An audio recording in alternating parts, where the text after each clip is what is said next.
Hi friends, Telugu వంటకాలకి స్వాగతం.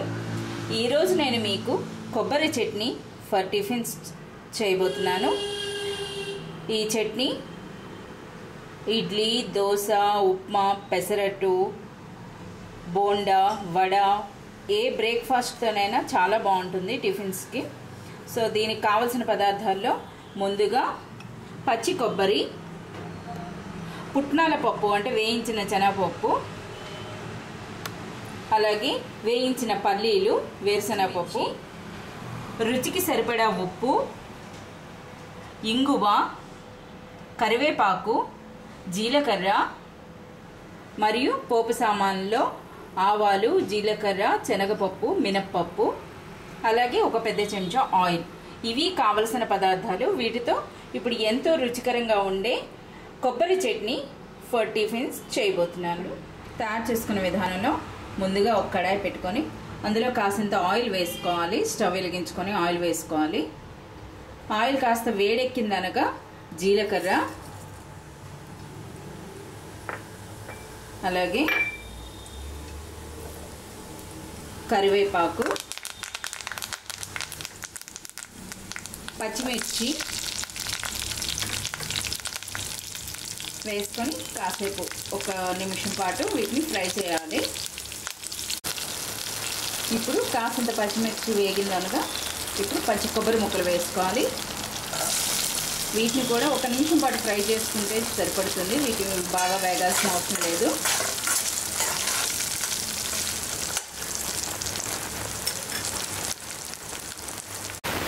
ఇప్పుడు కాసింత ఒక చింతబోగ వేసుకోవాలి. ఇది పులుపు కోసం. నేను ఇందాక కావాల్సిన సామాన్లలో చెప్పలేదు. ఏదైనా పులుపు కోసం వేసుకోవచ్చు. అంటే మామిడికాయను కూడా వేసుకుంటారు ఇది సీజన్లో.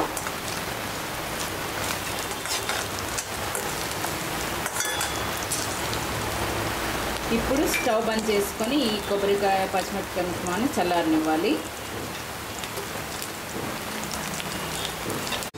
ఇప్పుడు ఒక మిక్సీ జార్ని తీసుకొని అందులో వేయించినటువంటి పల్లీలు, వేరుశనగపప్పు, అలాగే పుట్నాల పప్పు,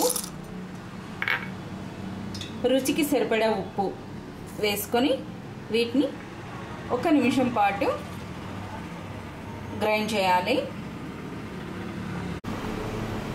పల్లీలు, పుట్నాలు అలాగే సాల్ట్తో ఈ విధంగా గ్రైండ్ చేసుకున్నాక ఇప్పుడు ఫ్రై చేసి చల్లార్చుకున్నటువంటి పచ్చిమిర్చి, కొబ్బరి, జీలకర్ర మిశ్రమాన్ని వేసుకోవాలి. వీటిని కూడా ఇందులో వేసుకొని మనకి చట్నీ పలుచగా కావాలంటే కాస్త ఎక్కువ వాటర్ పోసుకోవాలి. ముద్దగా కావాలంటే కొంచెం తక్కువ నీళ్ళు పోసుకొని మనకు కావలసిన చట్నీ కన్సిస్టెన్సీలో దీన్ని రుబ్బుకోవాలి. ఈ విధంగా రుబ్బుకున్నాక ఇప్పుడు చివరగా పోపు పెట్టుకోవాలి. ఇప్పుడు పోపు పెట్టుకోవడానికి ఒక కడాయి పెట్టుకోవాలి. అందులో కాసింత ఆయిల్ వేసుకోవాలి.